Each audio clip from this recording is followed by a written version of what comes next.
જય શ્રી કૃષ્ણ, રાધે રાધે. વૈષ્ણવ, આપણે આજે ગુંજાની સામગ્રી સિદ્ધ કરવાની છે, સૂકા મેવાના ગુંજા. તો આપણે જે પ્રભુને આવતીકાલે 7મો વિલાસ, તેમાં પ્રભુને વિશેષ રૂપથી ગુંજાની સામગ્રી આવે છે. તો જેના માટે સૂકા મેવા લીધા છે, 5-6 નંગ અહીંયા કાજુ, બદામ, પિસ્તા અને અખરોટ લીધા છે. એને આવી રીતે નાના નાના ટૂંક કરી લેવાના છે અને પછી માપમાં 1 કપ મેંદો લીધો અને એમાં 2 ચમચી ઘી પધરાવ્યું.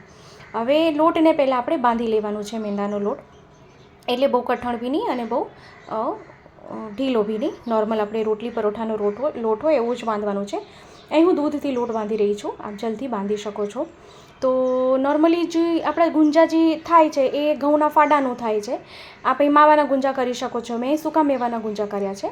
આપણે જો માવાના ખાલી કરવા હોય ને તો આપ માવાના બી કરી શકો છો.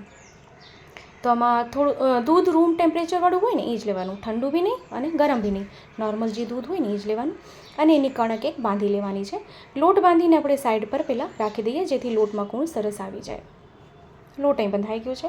હવે કઢાઈ લીધી, કઢાઈમાં પહેલાં 2 ચમચી ઘી પધરાવ્યું અને આપણે જે સૂકા મેવાને આપણે સીધ કરી રાખ્યા છે ને, ટૂંક કરી રાખ્યા છે, એને પહેલાં આપણે સુંદર એમાં શેકી લઈએ. તો સૂકો મેવો કારણ કે કેવું છે, સુંદર શેકાઈ જાય તો ક્રંચ આવી જાય થોડું, કારણ કે નહીં તો આ નરમ હોય ને એકદમ, તો આપણે એમાં શેકી લઈએ ને તો સુંદર થઈ જાય. તો હવે સૂકો મેવો શેકાઈ જાય ને એમાં 2 મિનિટ શેકવાનું, પછી એમાં દૂધ પધરાવી દેવાનું. આપ આની જગ્યાએ માવાનો ઉપયોગ કરી શકો છો, મેં દૂધનો ઉપયોગ કર્યો છે. તો અહીંયા છે ને માપમાં 1 કપ દૂધ પધરાવી દેવાનું. તો દૂધ ઘટ્ટ થઈ જાય પછી આપણે એમાં સાકર પધરાવવાની. પહેલાં સાકર નહીં પધરાવવાની, નહીં તો એકદમ ચિકાસ પડતું થઈ જશે આ. તો આપી જો ને ટેક્સચર આવું થયું છે, એનો કલર બી ખૂબ સુંદર આવી ગયો, માવા જેવું જ.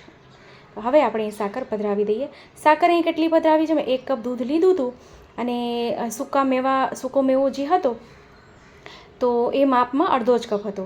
તો અહીંયા છે ને મેં 1/4 કપ અહીં સાકર પધરાવી અને એલચીનો પાવડર. હવે આ મિશ્રણ ઘટ્ટ થાય ત્યાં સુધી આપણે એને એમાં ચલાવતા રહીએ.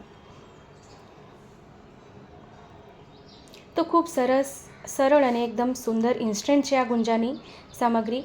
તો જો વિડીયો ગમે તો લાઈક જરૂરથી કરશો અને હા, આપણા ગ્રુપમાં શેર કરવાનું ભૂલશો નહીં, જેથી વધુથી વધુ લોકો સુધી વિડીયો પહોંચી શકે. હવે અહીંયા ટોપરાનું ખમણ લીધું છે. ટોપરાનું ખમણ અહીંયા મેં 3થી 4 ચમચી લીધા છે. તો આપને જો ટોપરાનું ખમણ ન પધરાવવું તો આપ કાજુનો ભૂકો બી અહીં લઈ શકો છો, અને એ બી ન કરવું હોય તો બી ચાલે. આપને સ્કીપ કરવું હોય તો આપ સ્કીપ કરી શકો છો. તો માવો સુંદર ઘટ્ટ થઈ જાય પછી આપણે એને ગેસથી નીચે ઉતારી લઈએ. તો આપ અહીં જોઈ શકો છો સુંદર લોહીઓ અહીંયા છોડવા માંડ્યું છે. હવે આપણે ગેસની ફ્લેમ બંધ કરી દઈએ અને એને ઠંડુ થવા દઈએ.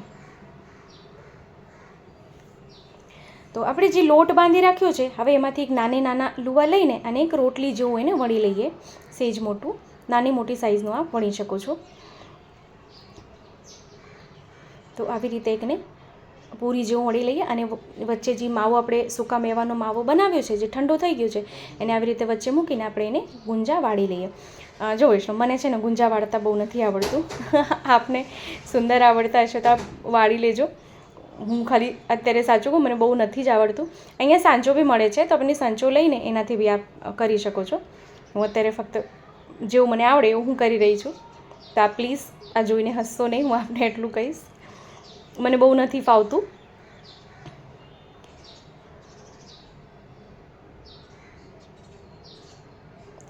તો જો આપને કંઈ પૂછવું હોય તો આપણે કમેન્ટ બોક્સમાં કમેન્ટ કરીને પૂછી શકો છો. અને જો ચેનલ પર નવા આવ્યા હોય તો ચેનલને સબસ્ક્રાઈબ ચોક્કસથી કરશો અને હા, બેલ આઇકોન હિટ કરશો કે જેથી જ્યારે બી કોઈ સામગ્રીનો વિડીયો મૂકું તો આપ સુધી નોટિફિકેશન આવી જાય.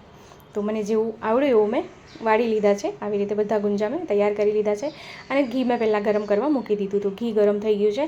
હવે આપણે એમાં ગુંજાને સુંદર તળી લઈએ. અને જો આવી રીતે ટૂથપીક લઈને વચ્ચે આવી રીતે જરાક એવા કાણા કરી દેવાના, નહીં તો ગુંજા જેમ આપણે ઘીમાં પધરાવશું તો એ ફૂલશે અને ફૂટી જશે. ફૂલશે એટલે કારણ કે આમાં એર ભરાય ને. તો આવી રીતે જો આમાં કાણા કરી દઈએ તો એ અંદર સુધી સરખું તળાઈ જાય અને ફૂલે તો એ ફાટી ન જાય. તો વિડીયો આપને કેવો લાગ્યો છે આપ કમેન્ટ ચોક્કસથી કરશો, જણાવશો ચોક્કસથી આપ. તો ગોલ્ડન બ્રાઉન કલરના ગુંજા થઈ જાય પછી આપણે એને બહાર કાઢી લઈએ. તો આવી રીતે જ બધા ગુંજા આપણે તળી લઈએ.